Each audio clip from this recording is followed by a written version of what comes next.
Office এই মুহূর্তে হচ্ছে ক্রাইম সিন। ক্রাইম সিনের মানেটা কি? ক্রাইম সিনের মানে হচ্ছে যেখানে প্রিয় প্লেস অফ অকারেন্স।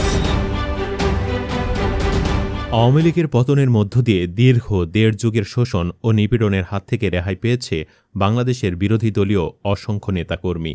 বাংলাদেশের রাজনৈতিক নেতাকর্মীদের কাছে রাজনীতি আর কারাগার যেন একই সূত্রে গাঁথা।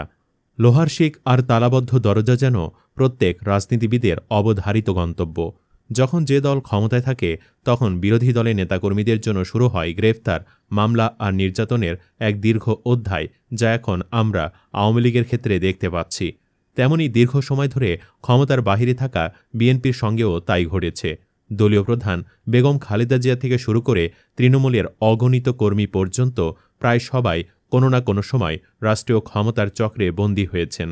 কখনো সভা সমাবেশ করতে গিয়ে, আবার কখনো হামলার অভিযোগে সত্য মিথ্যা মামলায় গ্রেফতার হয়েছেন বিএনপির হাজার হাজার নেতাকর্মী। তবে এর মাঝেও আছে ব্যতিক্রম কয়েকটি নাম। হাজারো নেতাকর্মীর ভিড়ে গেল ১৬ বছরে যারা গ্রেফতার হননি একবারও। তো বন্ধুরা, আজকের এই ভিডিওটিতে আপনাদের পরিচয় করিয়ে দেব বিএনপির এমনই ৬ জনপ্রিয় প্রভাবশালী নেতার সাথে, যারা কিনা বিএনপির কেন্দ্রীয় দায়িত্বে থেকেও আওয়ামী লীগের আমলে কখনও গ্রেফতার হননি। তাছাড়া আরও খোলাসা করব যে কারণে গ্রেফতার হননি তারা সে সম্পর্কেও। তো চলুন আর কথা না বাড়িয়ে ভিডিওটি শুরু করি। তবে বন্ধুরা, ভিডিওটি শুরু করার পূর্বে অনুরোধ রইল, ভিডিওটিতে একটি লাইক দিয়ে শুরু থেকে শেষ পর্যন্ত দেখুন। অ্যাডভোকেট নিতাই রায় চৌধুরী। বাংলাদেশের রাজনীতিতে অ্যাডভোকেট নিতাই রায় চৌধুরী একটি পরিচিত নাম। একসময়কার জাতীয় পার্টির সংসদ সদস্য অ্যাডভোকেট নিতাই রায় চৌধুরী ৯০-এ এরশাদের পতনের পর যোগ দেন বিএনপিতে। বিএনপির মনোনয়নে মাগুরা ২ আসন থেকে ৩ বার নির্বাচনে অংশ নিলেও একবারও নির্বাচিত হননি তিনি।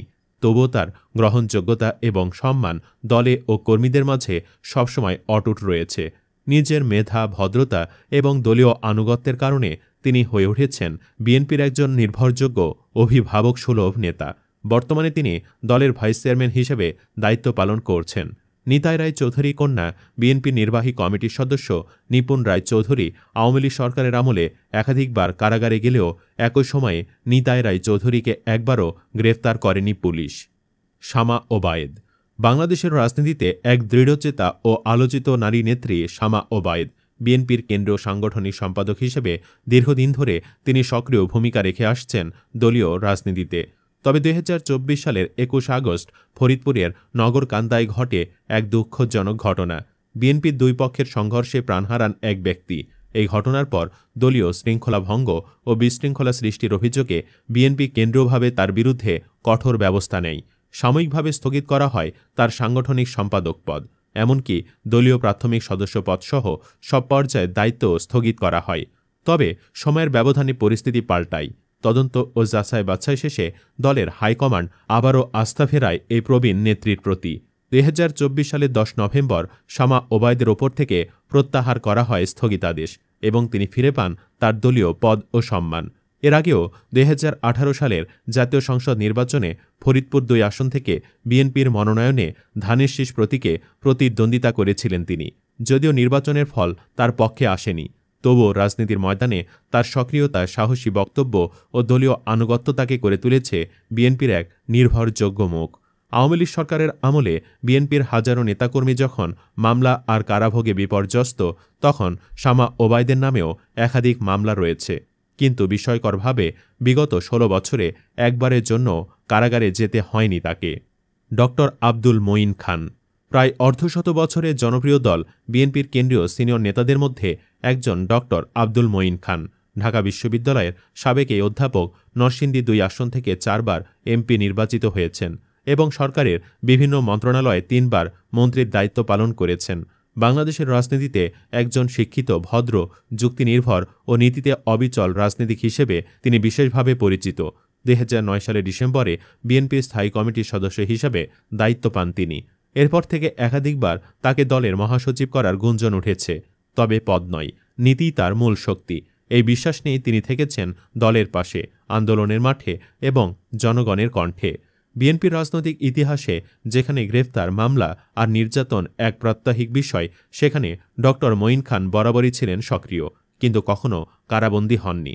দলের কঠিনতম সময়েও তিনি রাজপথ ছেড়ে যাননি। কখনো সুষ্ঠু নির্বাচনের দাবিতে আন্দোলনে অংশ নিয়েছেন, আবার কখনো সরকারের নীতির কঠোর সমালোচনা করেছেন স্পষ্ট ভাষায়, যুক্তির শক্তিতে। গত ১৬ বছরে বিএনপির হাজার হাজার নেতাকর্মীকে গ্রেফতার হয়ে কারাগারে দিন কাটাতে হলেও ডক্টর আব্দুল মঈন খান রয়ে গেছেন ব্যতিক্রমী এক উদাহরণ। তিনি কখনো গ্রেফতার হননি। ২০২৪ সালে ৩০ জানুয়ারি বিএনপি দ্রব্যমূল্যের লাগামহীন ঊর্ধ্বগতি, বেগম খালেদা জিয়াসহ সকল রাজবন্দীর মুক্তি, মিথ্যা মামলা প্রত্যাহার ও অবৈধ সংসদ বাতিলসহ এক দফা দাবিতে রাজধানীর উত্তরায় কালো পতাকা মিছিল বের করে। সে মিছিল থেকে এক পর্যায়ে পুলিশ তাকে তুলে নেয়। মুহূর্তে গুজব ছড়িয়ে পড়ে ডক্টর মঈন খান গ্রেফতার। কিন্তু কয়েক ঘণ্টা পর বিকেল ৩টার দিকে পুলিশ জানায় তাকে আটক করা হয়নি, বরং তার নিরাপত্তার জন্যই তাকে সেখান থেকে সরিয়ে নেওয়া হয়েছিল। আফরোজা আব্বাস বাংলাদেশ জাতীয়তাবাদী মহিলা দলের সভাপতি এবং বিএনপির কেন্দ্রীয় নির্বাহী কমিটির অন্যতম প্রভাবশালী নেত্রী আফরোজা আব্বাস। তার রাজনৈতিক যাত্রার সঙ্গে যুক্ত আছেন তার স্বামী বিএনপির বর্ষিয়ান নেতা ও সাবেক মন্ত্রী মির্জা আব্বাস, যিনি আওয়ামী লীগ সরকারের আমলে বহুবার গ্রেফতার ও কারাভোগ করেছেন। তবে বিস্ময়করভাবে গত ১৬ বছরে ক্ষমতাসীন সরকারের কঠোর সময়েও আফরোজা আব্বাস একবারের জন্য গ্রেফতার হননি। রাজপথে তার উপস্থিতি ছিল সবসময় দৃশ্যমান। মিছিল, সভা, সমাবেশ কিংবা দলীয় কর্মসূচি, প্রতিটি ক্ষেত্রেই তিনি ছিলেন সক্রিয় ও অগ্রণী ভূমিকা পালনকারী। আওয়ামী লীগ সরকারের বিরুদ্ধে বরাবরই নিয়েছেন স্পষ্ট ও কঠোর অবস্থান, যা তাকে করেছে দলে তৃণমূল নারীদের অনুপ্রেরণার প্রতীক।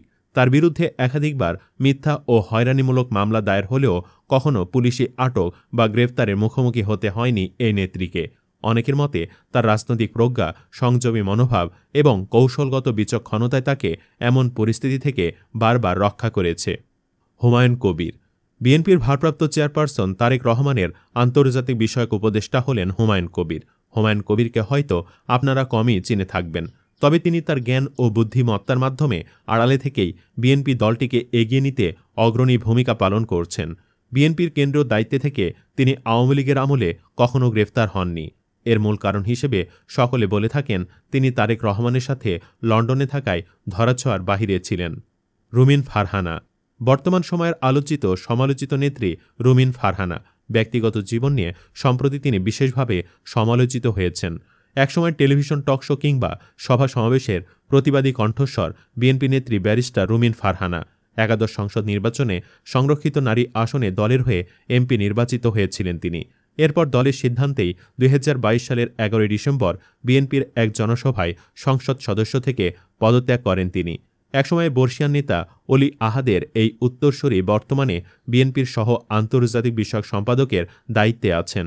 দীর্ঘ সময় ধরে টকশোতে কিংবা রাজনীতির মাঠে কঠিন ভাষায় সরকারের নানা বিতর্কমূলক কাজের সমালোচনা করার পরও গেল ১৬ বছরে একবারও গ্রেফতার হননি রুমিন ফারহানা।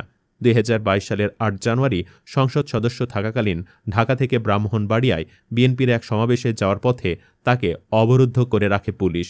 যদিও প্রায় ২.৫ ঘণ্টা একটি হোটেলে আটকে থাকার পর পুলিশ তাকে সমাবেশে যোগ দেওয়ার অনুমতি দেয়।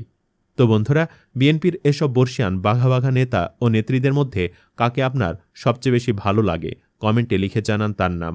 ভিডিওটি ভালো লাগলে শেয়ার করুন এবং চ্যানেলটিতে নতুন হয়ে থাকলে সাবস্ক্রাইব করে বেল আইকনটি বাজিয়ে রাখুন। ধন্যবাদ।